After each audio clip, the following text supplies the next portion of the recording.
Hi, my name is James, and I've been a professional in the senior living industry for over 15 years. Along with 3 of my professional colleagues from the industry, we wanted to create this video to help you understand the guide model and what it is all about. If you are one of the 11 million Americans who are providing unpaid caregiving support to a person living with dementia, well then you uniquely understand all of the challenges that come with something like that. On top of the normal pressures and demands of everyday life that everyone else has, well, you have to navigate the emotional, physical, sometimes financial, and almost always mental anguish of helping somebody who's going through a very difficult situation. Most of you probably don't have any formal training or professional experience in dementia care, and yet you're still here. You're still there day in and day out, trying to figure it all out. Some days you may feel like you're succeeding, but most days it probably feels like it's just one big guessing game. Online research is a wild goose chase, books may not always feel actionable, and the well-meaning advice from others still can't fill the challenges of caregiving when you have little to no practical help by your side. That's why the announcement from the Center for Medicare and Medicaid Services, or CMS for short, could be a light at the end of this tunnel. At the very least, we think it's a step in the right direction to help unpaid caregivers to be better caregivers, and not to mention, also take better care of themselves. In this video, my colleagues and I will walk through our understanding of the guide, model, and the program with the available information that we have at the time of this recording, which is November 2023. Dominique will overview the basics of the guide program, as well as the potential pitfalls or challenges that we foresee with a program like this. After all, it is essentially a pilot experiment by the CMS. Jonathan will share with you the eligibility for the program and who can take advantage of these benefits. That's going to be a really important part. Nicole will walk through what types of organizations will provide the services as part of what is called an interdisciplinary team. By the way, if you didn't catch the disclaimer at the start of the video, please know that this information that we are about to provide is not meant to substitute professional medical advice. It is not a diagnosis, and it certainly isn't a treatment plan. You should always seek the advice of physicians or other qualified healthcare professionals when you have any questions regarding this medical condition. This content is for information purposes only. Now, with that said, I hope that this video is helpful to you and the person you're supporting. So, let's dig in. Hi, my name is Dominique, and I'm trained in public health and health systems improvement. I currently help companies build innovative technologies that improve health and quality of life, including for our aging population. I'm going to give a brief background on the Guide Model program and what it is. The Guide on Improving Dementia Experience, or Guide Model, is a program created by the U.S. Department of Health and Human Services through the Centers for Medicare and Medicaid Services. The goals of the program are to improve quality of life for individuals living with dementia, support their unpaid caregiver, and allow individuals to stay in their homes and communities for as long as possible. What exactly does the Guide Model do? A person with dementia, the Guide Model includes the management and coordination of care by a multidisciplinary team, including a care navigator. The team conducts a person-centered assessment, then creates a corresponding care plan that addresses the dementia plus any coexisting conditions. The navigator also improves transitions as the person with dementia moves between community, hospital, and post-acute settings. For the caregiver, the Guide Model also provides a lot of support. This includes training on dementia care skills, a 24/7 support line, referrals to community-based services, and respite care. Respite is planned time-limited breaks for family members and other caregivers. The model is also designed to reduce Medicare and Medicaid expenditures primarily by helping people with dementia stay at home and minimizing hospitalization, emergency department use, the need for post-acute care, and also the need for long-term nursing home care. Finally, the guide model addresses inequities in dementia care. In the U.S., we know that Black, Hispanic, Asian American, Native Hawaiian, and Pacific Islander populations have been especially disadvantaged in receiving dementia care. The guide model will provide new resources and greater access to specialized dementia care for such underserved populations. Hi, I'm Jonathan, and I've been serving the senior care industry for the last 13 years. I'm here today to share with you the eligibility requirements of the CMS Guide program.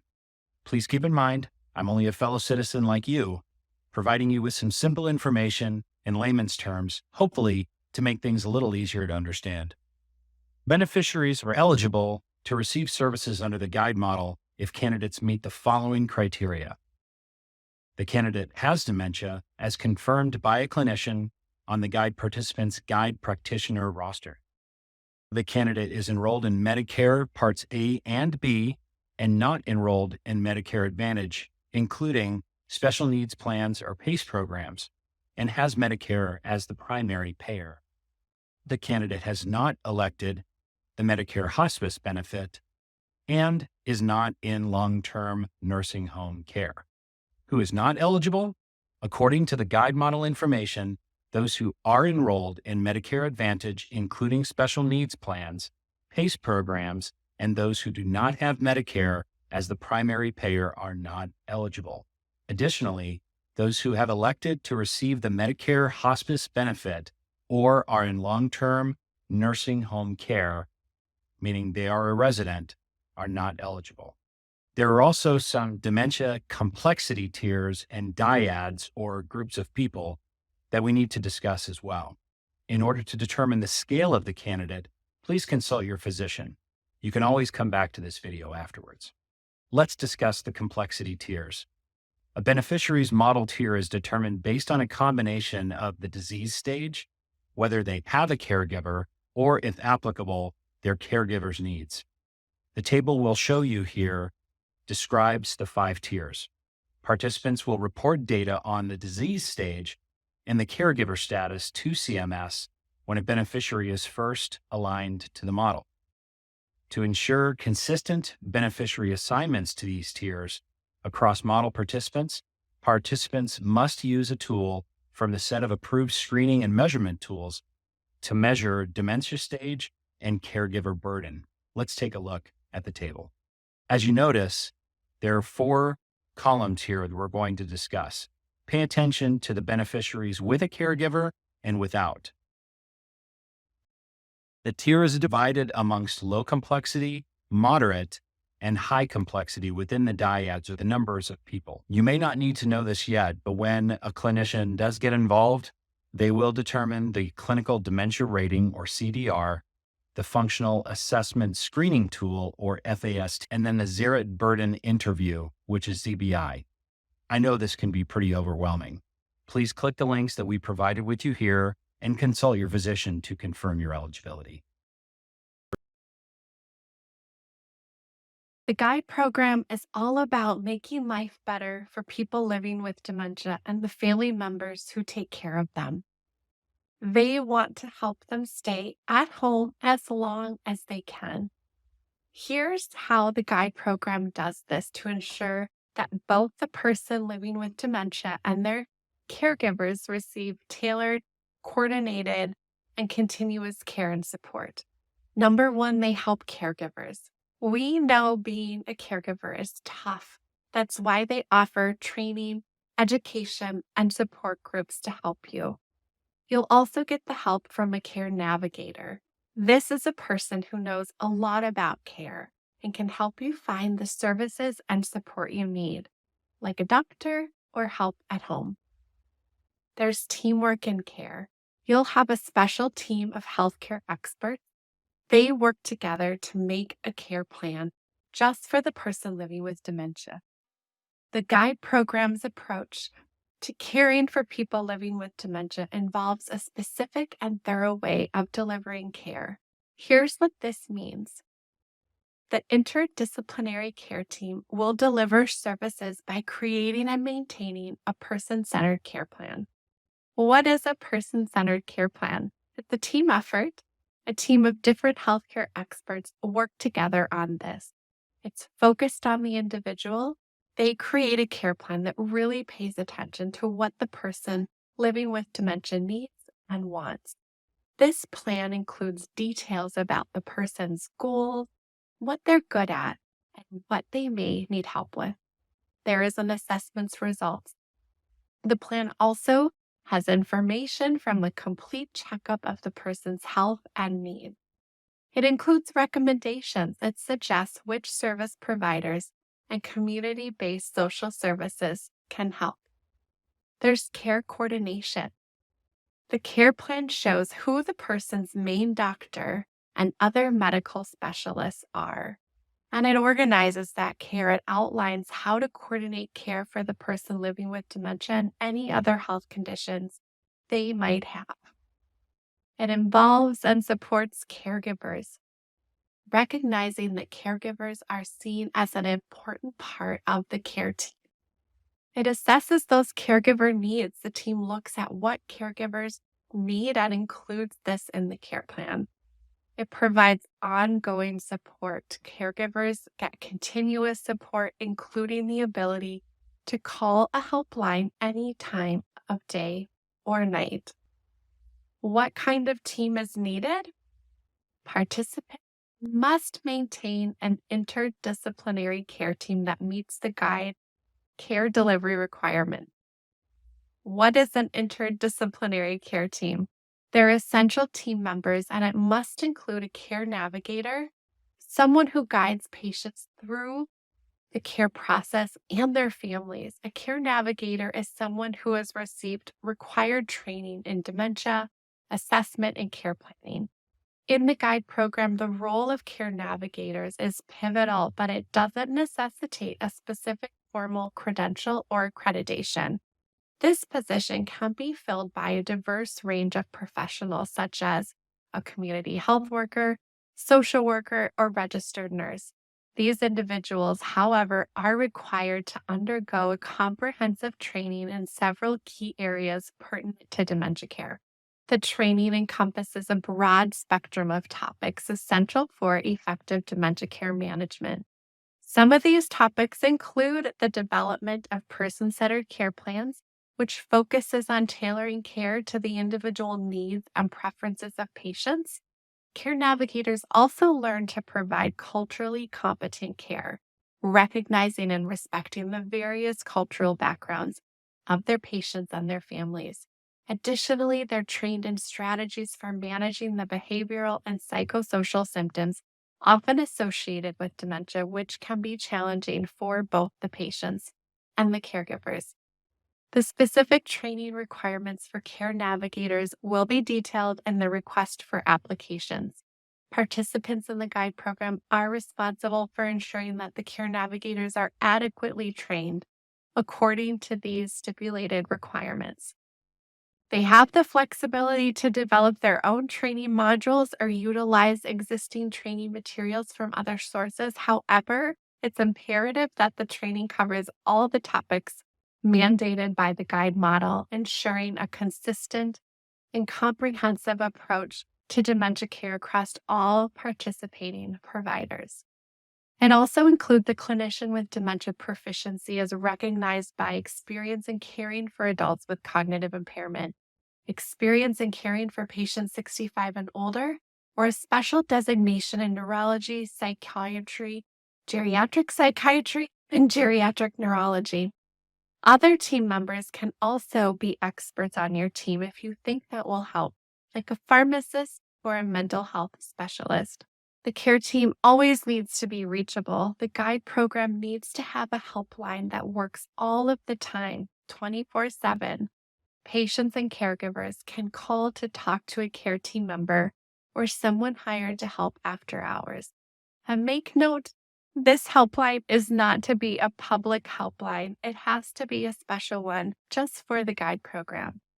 There needs to be a way to reach a care team member or a third party, someone hired to help, any time of day or night. This third party should tell the care team about any calls they get from patients or caregivers. What providers can participate? Medicare Part B providers. Healthcare providers or suppliers who are a part of the Medicare Part B can join this program, but this doesn't include those who sell medical equipment or do lab tests. Billing requirements. There needs to be able to bill under the Medicare physician fee schedule. And following the guide rules, they must agree to do everything the guide program asks in terms of care delivery. If a provider can't meet all of the requirements by themselves, they can work with other groups or organizations. These can be ones that are part of Medicare or not a part of Medicare. Guide model is a new way to think about how we help people who need care. With this model, we bring family caregivers into the care team. This means they're not just helping on their own. They're a part of a group that plans and provides care. By doing this, we make life better for the people living with dementia who need care and their families. It helps them feel happier, healthier, and allows older adults to stay in their own homes for a longer period of time. We've reviewed what the guide model entails, who's eligible to receive those benefits, and what types of healthcare providers can participate in the guide model. Now we wanted to provide a couple of quick thoughts on potential pitfalls or unknowns about the program to help you think through and plan accordingly. First, and probably the biggest one for us, is that all CMS says about the providers who can participate is that they are a qualified dementia expert. But there aren't a lot of details about what this means. While the primary participant must be a Part B provider, they can enlist anyone onto their team deemed qualified. Similarly, the program states that the team providing support should create and maintain a person-centered care plan, but does not specify what they mean by that exactly. While this provides some needed flexibility for organizations to tailor their services based on their own strengths and care philosophies, it could also mean potential confusion and lack of standardization on the quality benefits you receive. We'll be interested to see if, as the program rolls out, some of these criteria and terms will become more clearly defined. Next, it should be made clear that the guide model does not provide financial benefits to pay for long-term care in an assisted living or memory care facility. There are respite benefits up to $2,500 per year, which beneficiaries should absolutely use. However, the guide program isn't intended for long-term care purposes in an assisted living facility. So just keep that in mind. Another question mark we have is how CMS will determine what tier your loved one will be in. The current tiers are called low, moderate, or high complexity. Those tiers correspond to benefit amounts. Depending on how the health provider team structures their services with you, it could mean a big difference between being in a moderate category or a complex category. Here is a screenshot of what CMS has provided to healthcare providers that are considering this program. The amount they receive will almost certainly correspond to how much support you can receive. This will be something you'll really want to stay on top of to make sure your loved one is receiving the appropriate level of benefit. Many of us on this video have personally experienced dementia caregiving.